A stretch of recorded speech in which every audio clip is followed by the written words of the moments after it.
itu ada untuk bagaimana melakukan financial check up langsung.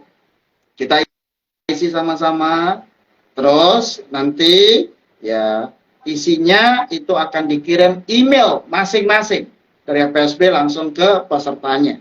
Nah, di situ nanti akan kelihatan saya punya apa, saya sehat atau tidak sehat, cash flow-nya gimana. Nah, itu akan terukur semuanya. Supaya apa? Itu memberikan panduan. Oke, saya ketika bicara investasi saham, ya kemampuan saya, tujuan keuangan saya itu terlihat dengan jelas. Tipikal sahamnya seperti apa nanti akan lebih dalam oleh investor akademik. Jadi supaya apa? Sebelum teman-teman terjun, kami sudah siapin, kondisi personal finance-nya, kondisi kesehatan keuangan masing-masing. Supaya apa? Supaya kalau terjadi goncangan, ya kita daruratnya aman. Itu yang kita lakukan. Jadi 30% teoritis, 70% praktek. Praktek melakukan financial check up masing-masing, hasilnya diketahui masing-masing, supaya nanti kita bisa ya lebih confident lagi dalam berinvestasi di investor akademik ya di saham. Nah, pasca event tentunya, nah ini salah satu benefit yang kita sampaikan ke investor akademik adalah, ya kalau mau konsultasi keuangan, kita siap untuk mensupport investor akademik. Kenapa? Karena tujuan kita sama, visinya sama. Bagaimana dampak finansial orang itu lebih nyaman, investasi lebih sejahtera, investasi lebih bertumbuh melalui investasi di investor akademik Indonesia. Itu komitmen kita. Oke, berarti nanti kalau teman-teman ada yang sesudah dari pelatihan tadi mau konsul nih Pak soal personal finance, bisa ya Pak ya? Atau gimana? Bisa. Kenapa? Karena ya tadi, psikologis orang berbeda, kemampuan orang berbeda, peta belajarnya berbeda. Makanya yang kita lakukan adalah edukasi dan pendampingan. Itu salah satu ya support kita di investor akademik. Kenapa? Karena kita pengen bahwa ya lahir ya multi-bagger, investor bijak, ya, supaya apa? Bisa sustain. Bahwa saham itu bisa menjadi salah satu instrumen yang benar-benar membantu tujuan keuangan kita dengan kita mengerti dengan detail. Kita memahami bisnisnya, tetapi secara keuangan tetap sehat dan rasional. Itu tugas kita dan impian kita bersama. Oke, jadi tetap kaya ya, udah kaya tetap kaya terus sustain gitu ya Pak ya. Makanya harus dijaga ya Pak, seperti itu ya. Nah ini menarik banget nih, sudah input ya nih Pak. Bisa kasih bocoran nggak Pak? Biasanya kalau personal finance seperti ini sama konsultasi yang mungkin seperti ini, biasa kalau di yang lain berapa sih Pak? Bisa kasih gambaran nggak mungkin Pak Wito Pak? Oke, kalau kita bicara, karena sebelum ini kan saya juga di industri perencanaan keuangan ya.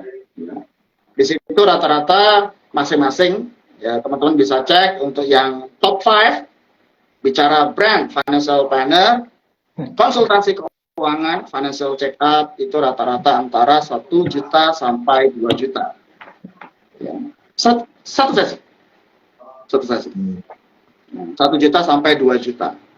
Nah, itu yang top 5 dari sisi perencanaan keuangan firmanya. Oke. Mantap. Kalau pengen konsultasi lagi setelah itu, ya bayar lagi. Gitu kan, bayar lagi sesuai ya produk yang dikonsultasikan atau ada namanya book plan, dan itu lebih mahal lagi. Kira-kira itu.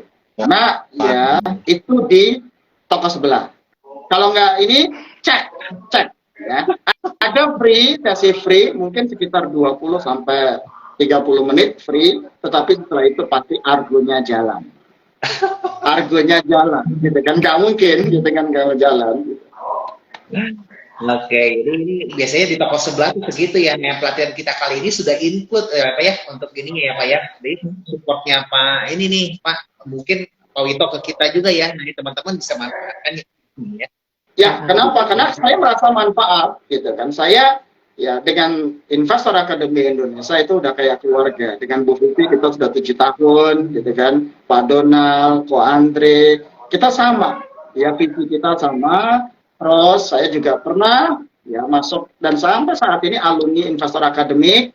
Ya, saya benar-benar rekomen gitu kan. Karena memang ya dalam ke beberapa klien saya yang ingin mendalami value investing memang kita sarankan ke investor akademik. Dan alhamdulillah works sekarang gitu kan. Pencapaiannya luar biasa gitu kan. Awalnya dia blue chip sama saya. Nah, begitu tahu investor akademik ya beggar tujuannya. Enggak apa-apa. Ya kita salurkan dengan hal yang benar dengan komunitas yang benar gitu kan. Sampai sekarang, nah kemarin kan kita review. Sore ini kita review. Hasilnya luar biasa. Hasilnya luar biasa pencapaian. Kalau IHSG itu 4%, average-nya dia bisa mencapai sekitar 25-30% tahun ini. Wah, Oke, ya. keren. Tahun 2022 ya? Ya.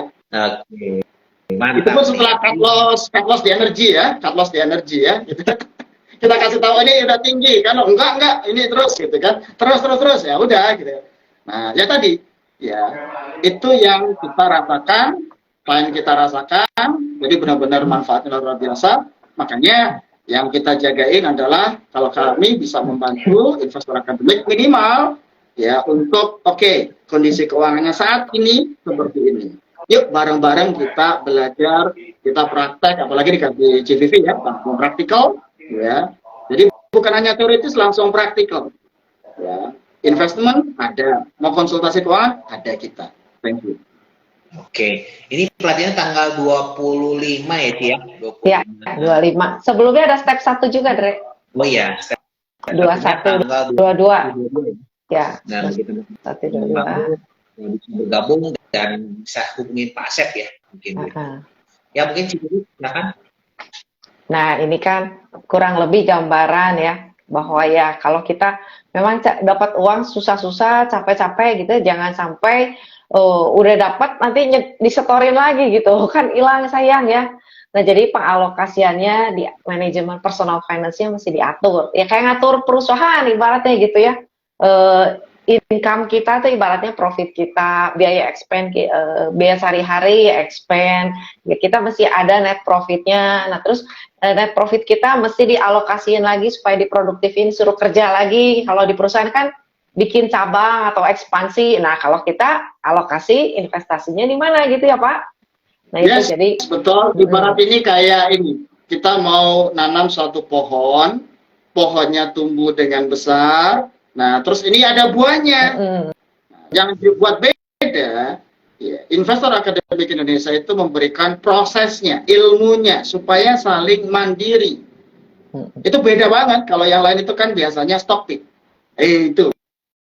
Stock pick apa? Ini rekomendasi saham-saham apa yang naik. Kalau saya tahu saham ini oke gitu kan. Tetapi kadang seringkali, ya tadi, kalau kita tidak kuat di ilmunya, di konsepnya, maka biasanya berujung kecewa. Ya CVV bisa sering kali gitu kan dikasih portofolio ini. Nah, di sana terus kita sampaikan bahwa kita financial planningnya dijaga supaya yang kaya tetap kaya, yang ya networknya mau tumbuh tetap tumbuh, investasinya peace of mind, saya jagai bagian financial planner-nya. Itu fungsi saya ya di Investor Academy. Nah itu gitu ya Bapak Ibu, jadi kita perlu nggak cuma nyari belinya aja, tapi cara ngehold, cara alokasinya, sampai jual, jangan lupa dijual juga ya Pak, kayak kemarin ya kejong-jongan di hold terus udah balik turun kan, sayang balik disetor lagi untungnya gitu kan, kalau kita disebutnya dulu beli capcay tumpah gitu, keinjak-injak sayang udah di tangan kan. Nah ini ya tujuan, makanya kita materi format kita cari yang terbaik untuk memenuhi kebutuhan Bapak Ibu semua supaya lebih nyaman dan hasilnya lebih maksimal di pasar modal, di investasi saham ini ya. Nah mungkin Bapak Ibu ada yang mau ditanyain, boleh silakan di kolom chat ya. Kalau nanya besok naik, saya nggak tahu ya saham apa yang naik. Karena kita tema kali ini personal finance ya, jadi kita tuh memperlakukan keuangan kita diatur gitu, nggak cuman asal-asal dompet masuk keluar lagi gitu, tabungan tarik di ATM gitu kan, ya sayang lah ya, usahain supaya kalau kita udah dapat uang biarin dia berbuah lagi, pohon berbuah lagi, tadi Pak Wito bilang ya. Jadi Dengan itu kan nilai aset kita makin lama makin naik, sama kayak perusahaan. Growth-nya gede, makin lama jadi perusahaan yang jadi growth stock ya. Nah gitu ibaratnya kayak gitu ya. Jangan sampai nanti kita stalwart gitu. Udah di atas dia malah turun, nanti jadi ke bawah gitu ya. Udah slow grower ya, ibaratnya turun siklus ke bawah gitu.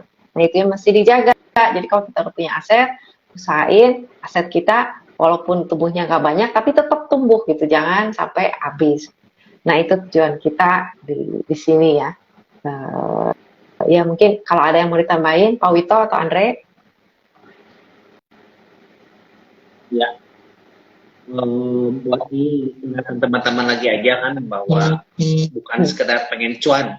Cuan sih mungkin bisa gitu ya, tapi tadi ya paling sulit itu kadang-kadang menjaga ya.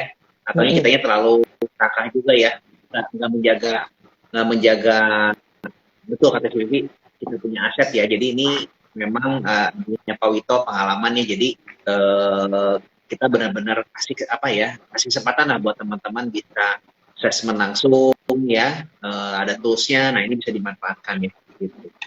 Pak, nanti bisa personal kan ya Pak? Personal kan ya? Bisa personal kan ya? Boleh ya, karena ibaratnya adalah kami menjadi teman belajar, kami menjadi pendamping atau ya partner investasi teman-teman, supaya ibarat gini, ada gas ada rem. Gasnya mana? Gasnya investor akademik. Supaya apa? Gas, beggar. Tetapi ketika ada kondisi tidak terduga, rem kita, financial planning kita siap. Oh aman gitu kan. Oke, nyampe tujuannya. Kenapa? Karena bicara fokus kita adalah bagaimana investasi yang berkelanjutan. Tahun ini misalnya ya tumbuh 15, tumbuh 30 atau bahkan beggar. Itu kan pencapaian luar biasa. Yuk, dengan motivate yang sama 2022, 2023 kita ulangin ya pencapaian-pencapaian itu dengan pemahaman yang ya lebih mendalam, circle of competence kita lebih bagus, dibantu teman-teman. Kan yang paling ini kan curhat alumninya ya, alumni dari investor akademik ada grup di situ saling share, itu yang saya suka ya, walaupun saya silent leader ya gitu kan, saya lihat aja oke. Nah itu yang terus menumbuhkan semangat positif untuk belajar, kira-kira seperti itu. Jadi ketika ada waktu down gitu kan, kita ada yang menguatkan kita, yang sama-sama dengan kita misalnya. Nah itu ya komunitas yang positif untuk kita bertumbuh bersama di saham. Nah, itu ya, Bapak Ibu. Nah, ibaratnya kita kalau saham multi-bagger itu cari supaya jadi strikernya nih kalau di sepak bola, penyerangnya alpha. Nanti dia kalau kita dapat yang bagger, nah itu tujuan investasi kita lebih cepat dicapainya gitu ya. Nah, itu kalau mau pakai mesin turbo nih, cari saham yang multi-bagger gitu. Kalau jadi kan larinya lebih cepat dari yang lainnya, tapi ya tentunya resikonya juga kita mesti tahu, makanya ini mesti diatur, nggak bisa semuanya ditaruh di situ semua. Nah kurang lebih seperti itu ya Pak Andre. Yes, betul sekali. Ya mungkin Andre, Pak Wito ada yang mau ditambahin atau Bapak Ibu silakan kalau ada yang mau ditanyain di kolom chat ya. Oke, saya ada ini ya pengalaman pribadi dan pengalaman dari beberapa klien kita. Bicara investasi itu kadang seringkali, Mas, saya nggak mau. Saya ya apanya nggak bisa dengan nominal gede.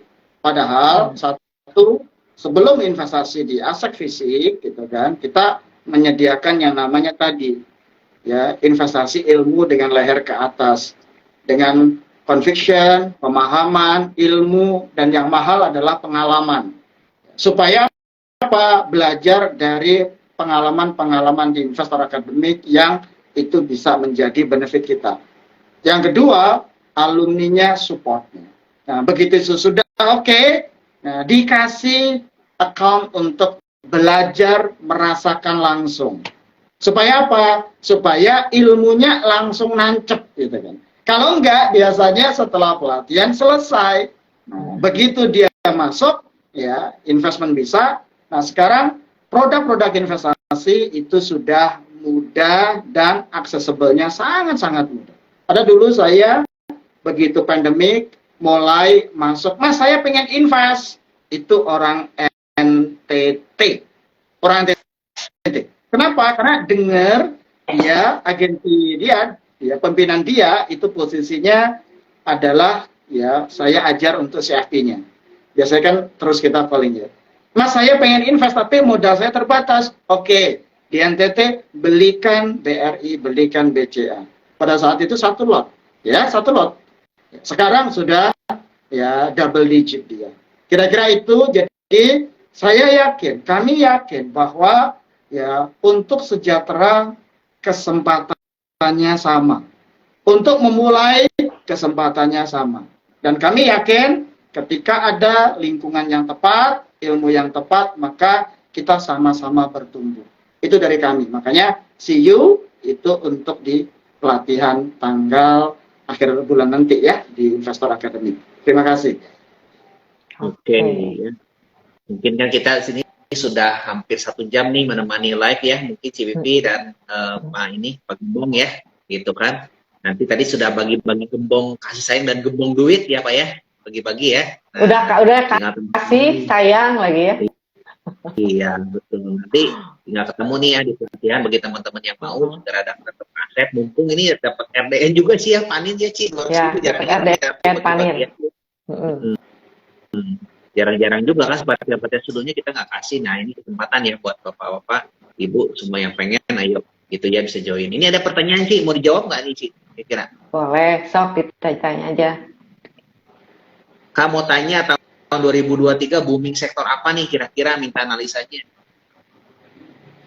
Andre, Pak Wito, silakan. Ya. Kalau bicara sektoral, ini berdasarkan pengalaman kita ya, tentunya beda-beda. Nah, kalau saya konsepnya adalah ya tadi teori sepak bola aset alokasi, karena dasar kami di aset alokasi. Ya, sektor yang paling kuat dan dominan itu adalah di finance. Itu menjadi ya bumper kami, karena itu apa yang saya sampaikan adalah yang saya lakukan di klien. Yang kedua, sektor consumer. Consumer kenapa? Ya, udah 2 tahun ya, udah 2 tahun gitu kan, turun. Sekarang sudah ada relaksasi dan lain-lainnya. Untuk strikernya, nah strikernya kami beberapa poin itu lebih suka untuk safe haven karena anomali dari pasar. Ya, itu rata-rata 3 sektor itu. Tinggal masing-masing. Kalau untuk mencari beggar, Investor Academy sudah tepat teman-teman untuk belajarnya. Ya, kalau kami targetnya 12 sampai 15 sudah cukup. Kenapa? Karena ya target investor kami itu di konservatif 12-15%.